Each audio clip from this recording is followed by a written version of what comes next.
पाकिस्तान में जब इमरान खान की गिरफ्तारी हुई तो वहाँ पर लोग सड़कों पर उतर आए और वहाँ की आर्मी पर हमला बोला। ऐसे में वहाँ की आर्मी ने एक फरमान जारी किया कि जो भी कोई आर्मी पर हमला करेगा उस पर आर्मी एक्ट लागू हो जाएगा। बस ये फरमान आते ही जो भी नेता इमरान के साथ थे उन्होंने अपना दल बदल लिया। ऐसे में सवाल ये उठता है कि आखिर पाकिस्तान की सेना इतनी ताकतवर कैसे है, कैसे इतनी गरीबी में भी वहाँ की सेना के पास इतना पैसा है। चलिए जानते हैं सभी सवालों के जवाब हमारे आज के इस वीडियो में। दोस्तों, पाकिस्तान कैसे इन दिनों रोटी का मोहताज है ये तो आप सभी जानते हैं। दोस्तों, फिर भी जब पाकिस्तान में चाय से लेकर तमाम तरीके के खर्चों में वहाँ की सरकार ने कटौती की, तब भी वहाँ की सेना के बजट में कोई कमी नहीं रखी गई। जहाँ नेताओं को नाश्ते में चाय और बिस्किट परोसने की बात की गई, वहीं पाकिस्तानी आर्मी को उसका पूरा बजट दिया गया, वो भी बिना देरी के। अब इस बात से अंदाजा लगाया जा सकता है कि वहाँ की सेना कितनी ताकतवर है। अब ऐसा भी नहीं है दोस्तों कि इतना कंगाल देश अपनी सेना पर पैसा दूसरे देशों से दुश्मनी लेने के लिए लगा रहा है। दरअसल ये तो वहाँ की सेना ही है जो अपना बजट खुद ही तय कर लेती है। यहाँ तक कि देश में बड़े बड़े मिनिस्टर्स भी वहाँ की सेना से डरते हैं और उसके खर्चे में कोई कटौती करने का नहीं सोचते।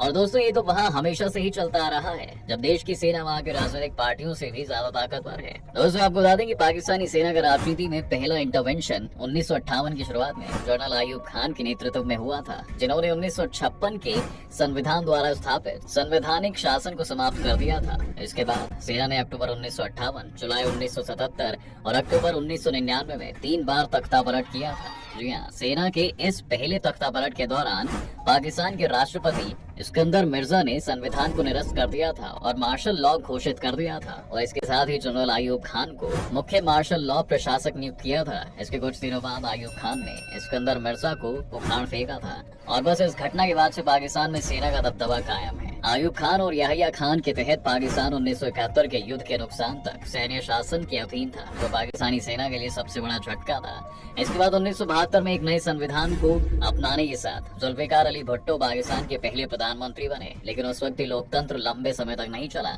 और फिर जनरल जिया उल हक ने तख्ता पलट में सत्ता संभाली और मार्शल लॉ के तहत शासन किया। लेकिन जिया के तहत पाकिस्तानी सेना ने लगभग पूरे देश की जिम्मेदारी अपने हाथ में ले ली थी और आज के दौर में वहाँ के हालात भी कुछ इसी तरह के हैं। दोस्तों, साल 1999 में तीसरी बार जनरल परवेज मुशर्रफ ने पाकिस्तान पर अधिकार कर लिया और खुद को पाकिस्तान का राष्ट्रपति घोषित कर दिया था। इसी दौरान राजनीतिक दलों पर सेना के नियंत्रण को मजबूत करने के लिए मुशर्रफ ने नेशनल अकाउंटेबिलिटी ब्यूरो की स्थापना की, जो भी पाकिस्तान का सबसे बड़ा भ्रष्टाचार विरोधी ऑर्गेनाइजेशन है। ये ऑर्गेनाइजेशन दोस्तों आमतौर पर पूर्व सैन्य कर्मियों द्वारा चलाया जाता है। ये ऑर्गेनाइजेशन भ्रष्टाचार के आरोपों के तहत विपक्षी नेताओं को संसदीय चुनावों में भाग लेने से रोकता है। जिस किसी पार्टी या नेता का इस पर अधिकार होता है, देश में उसी की चलती है, क्योंकि ये संगठन विपक्ष के नेताओं को रोकने का काम करता है। इसके साथ ही देश की सिक्योरिटी पॉलिसी पर अपनी पकड़ बनाए रखने और एक मजबूत बजट सेना के लिए पेश करने के लिए मुशर्रफ ने राष्ट्रीय सुरक्षा परिषद बनाई, जिसमें सभी सैन्य सेवाओं के प्रमुख शामिल किए गए। तो इस तरह से दोस्तों फिर कहा जाए कि पाकिस्तान देश में एक राष्ट्रपति की उतनी नहीं चलती जितनी की एक सेना प्रमुख ही चलती है। तो ये कहना गलत नहीं होगा। काफी लंबे समय से मार्शल लॉ लागू होता रहा है। अयूब खान के समय में जब पाकिस्तान में राजनीतिक अस्थिरता और सांप्रदायिक तनाव बढ़ने लगा तो सत्ता फौज ने अपने हाथों में ले ली। पाकिस्तान में पहली बार 7 अक्टूबर 1958 को सेना ने कमान संभाली थी और इस बार के कुछ ऐसे ही हालात वहाँ पर बने।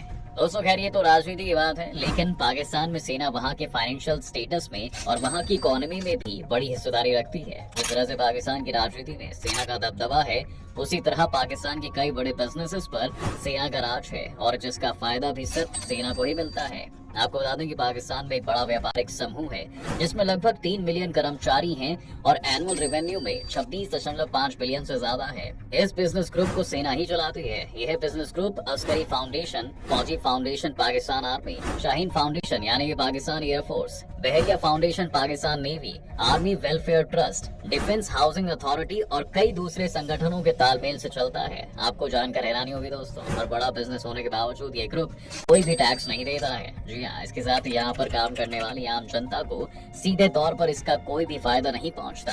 सारा फायदा कंपनी के शेयर होल्डर्स को जाता है। ये share holders retired army generals ही होते हैं, जबकि सेना के जनरल पहले से ही हर चीज का फायदा लेते हैं।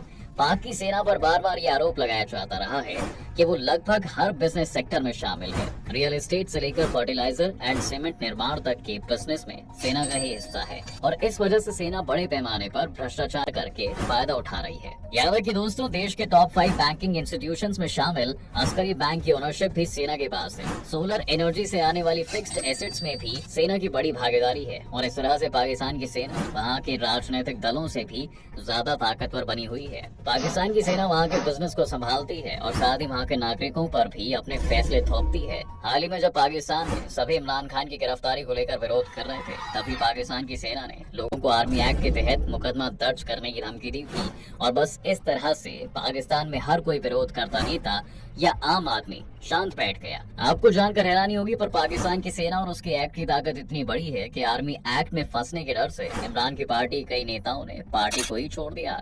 तो क्या है आर्मी एक्ट? दोस्तों, पाकिस्तान आर्मी एक्ट को 1952 में लागू किया गया था। जी हाँ, यह पाकिस्तानी सेना का कानून है जो उसके कामकाज, अनुशासन और प्रशासन से जुड़ा है। इस कानून का इस्तेमाल सैन्य कर्मियों पर मुकदमा चलाने के लिए किया जाता है, लेकिन इस एक्ट के कुछ प्रावधान नागरिकों पर भी लागू होते हैं। बता दें कि शुरुआत में सिर्फ सेना से जुड़े मामलों में सैन्य कर्मियों और नागरिकों पर मुकदमा चलाने के लिए यह अधिनियम था, लेकिन 1966 में सैन्य तानाशाह आयुब खान ने अधिनियम में संशोधन किया था और इसके तहत लिखित या मौखिक तरीके से सेना के अंदर विद्रोह पैदा करने पर मुकदमा चलाया जा सकता है।